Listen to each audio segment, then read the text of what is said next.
Bonsoir la belle diaspora, j'espère que tu te portes super bien. Ce soir, je t'apporte un autre message. Le but de cette chaîne YouTube est de booster la femme qui vit dans la diaspora au niveau de son mindset pour qu'elle réussisse. Quand je parle de réussite ici, je sais qu'avoir un appartement, avoir son permis de conduire, avoir un boulot dans la diaspora t'a pris tellement d'efforts et tellement de temps que tu t'es dit, j'ai réussi. Oui, c'est un niveau de réussite. Oui, parce que tu peux maintenant combler tes besoins physiologiques et tes besoins de sécurité. C'est des besoins de base.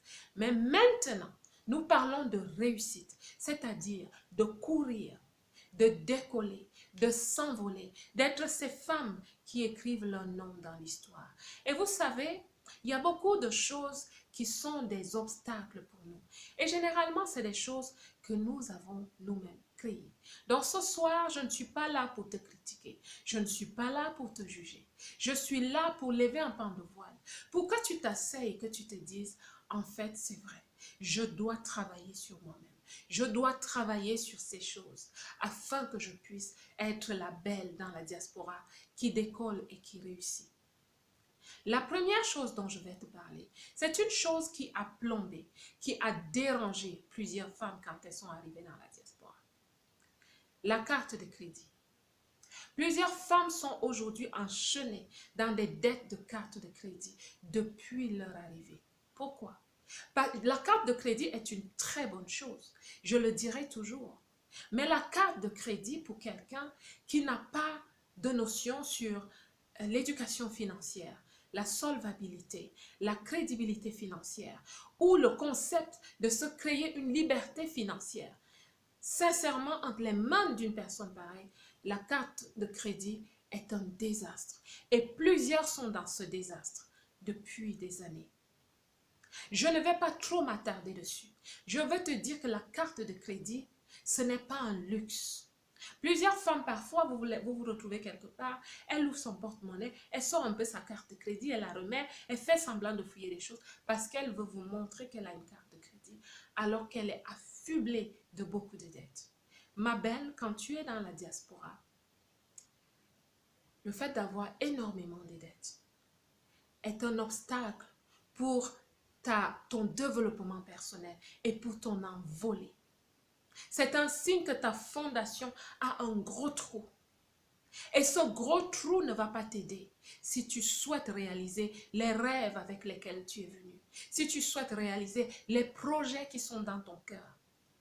Tu es peut-être marié, tu n'es peut-être pas marié, ça ne change rien. C'est la même situation. Donc, ce que je vais te conseiller pour cela, c'est que tu t'arrêtes. Parfois, je conseille aux gens de ramener leur carte de crédit à la banque. Oui, tu as le droit de le faire. Tu as le droit d'arrêter ce saignement et de prendre un coach fiduciaire, un coach financier qui va t'aider à restructurer tes finances. La deuxième chose dont je vais te parler, c'est jouer l'ambenguiste. Plusieurs femmes dans la diaspora, depuis qu'elles sont arrivées, continuent de jouer à l'ambenguiste. J'appelle ça des faux combats. Jouer à l'ambenguiste, c'est-à-dire celle qui bling bling, celle qui blisse, celle qui, quand elle rentre au pays, c'est elle qui, waouh, la tata est arrivée. Vous savez, elle vient souvent avec des vêtements de marque. Allons-y et tu es fière parce que c'est ça qui fait ta vie. Il y a des personnes aussi qui embûchent, c'est-à-dire le paiement de leur loyer pendant des mois. Pourquoi? Parce qu'il faut que quand elle rentre chez elle, que ce soit cette benguiste, quand elle arrive, tout le monde le sait. Elle amène tout le monde en boîte. Et ma belle, faux combat. Tu es une femme qui a été appelée pour créer une dynastie.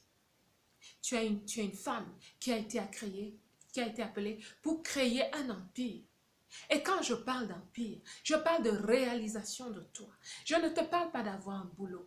Tu as ça en toi, ces dons, ces talents, ce potentiel que Dieu t'a donné pour que tu aides plusieurs personnes.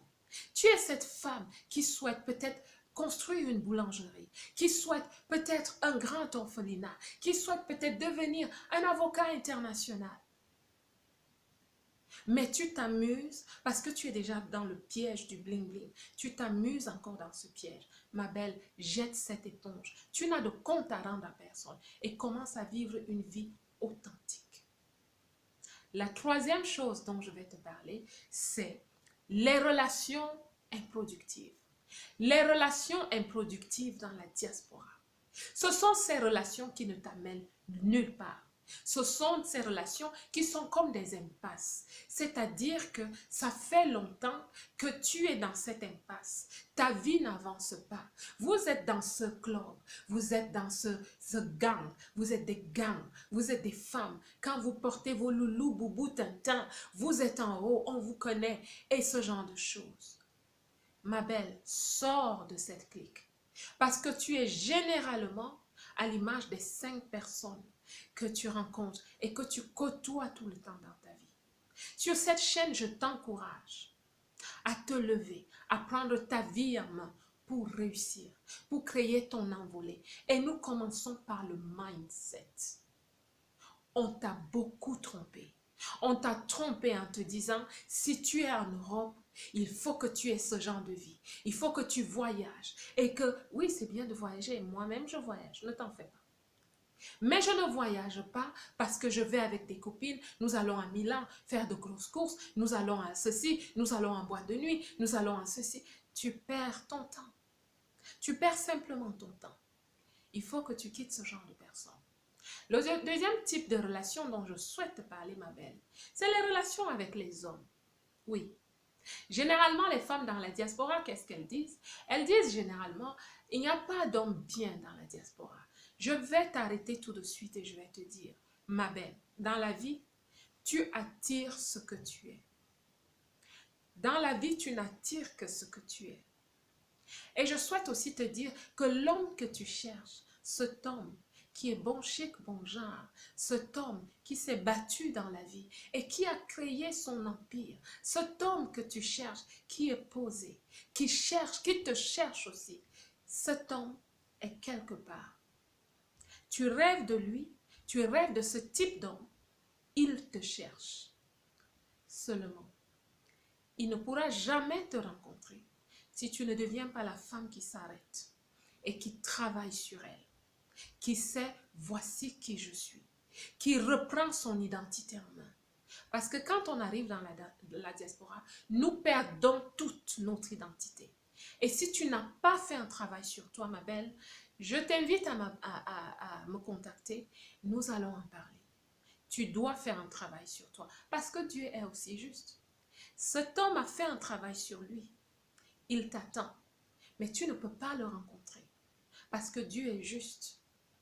Et les hommes que tu vas rencontrer sont aussi des hommes, quand ils sont arrivés, ils ont été brisés par des chocs émotionnels, par des chocs mentaux. Ils sont aussi des hommes qui ont des blessures neuronales, parce que nous avons toutes et tous eu des chocs quand on est arrivé dans la diaspora. Ils n'ont pas aussi fait le travail sur eux. Mais sais-tu quoi? La vie, c'est un miroir. Donc, je m'arrête ici pour te dire aujourd'hui, si tu veux rencontrer cet homme dont tu rêves, deviens cette femme à l'image de cet homme, parce que Dieu est juste. La dernière chose dont je vais te parler, qui prend la tête des gens dans la diaspora, c'est une très bonne chose. Le passeport rouge, le passeport Bordeaux est une très bonne chose. Mais il est une bonne chose entre les mains des gens stratégiques, des gens qui ont compris à quoi ça sert, des gens qui ont fait des analyses, qui ont fait des recherches et qui à un moment se sont dit, je vais prendre ce passeport parce qu'il va m'ouvrir des portes. Il est bien entre les mains des gens qui ont une vision. Ma belle, si tu as une vision, une grande vision, tu as ton passeport Bordeaux. Ce passeport va t'ouvrir des portes. Le passeport Bordeaux, comme la carte de crédit, ce n'est pas un objet de luxe qu'on ouvre, on ouvre un peu son sac, on le soulève pour que les gens savent. Tu n'es pas, je suis un peu dure, tu n'es pas arrivé parce que tu as le passeport Bordeaux. Mais tu es arrivé, ma belle, quand tu comprends que le passeport Bordeaux est un outil dans toute ta fondation, dans le paquet de ta fondation, qui va t'aider à ouvrir de grandes portes. Mais pour cela, tu dois avoir une vision. Tu dois avoir des objectifs clairs. OK? Le passeport Bordeaux est une très bonne chose. Mais je vous assure qu'il y a une certaine prise de tête par rapport à cette affaire que je dis souvent aux femmes. Ça ne sert à rien de l'avoir dans ton sac juste parce que tu as voulu le réaliser. C'est bien de l'avoir dans ton sac parce que tu veux continuer à te réaliser. C'est tout ce que j'avais à te dire ce soir avant que la vidéo ne devienne très longue. Je souhaite que tu prennes tous mes mots comme une lettre d'amour, comme des lettres d'amour, comme des mots d'amour, pas comme des critiques, pas comme des jugements. Parce que j'ai eu mon parcours aussi. J'ai eu mes hauts et mes bas. Tu veux que je t'en parle? J'ai eu des moments très difficiles. Mais au travers de ces moments, avec la grâce de Dieu, avec la foi, j'ai appris des principes, j'ai appris des préceptes, j'ai appris des astuces qui me font t'aider, qui me permettent aujourd'hui de pouvoir t'aider, de pouvoir te parler comme une sœur. Ne le prends pas mal. Assieds-toi avec toi-même. Pose-toi de bonnes questions. Et si tu as des questions auxquelles tu n'as pas de réponse, contacte-moi. On va en parler. La belle diaspora, que Dieu te bénisse. Je vous aime.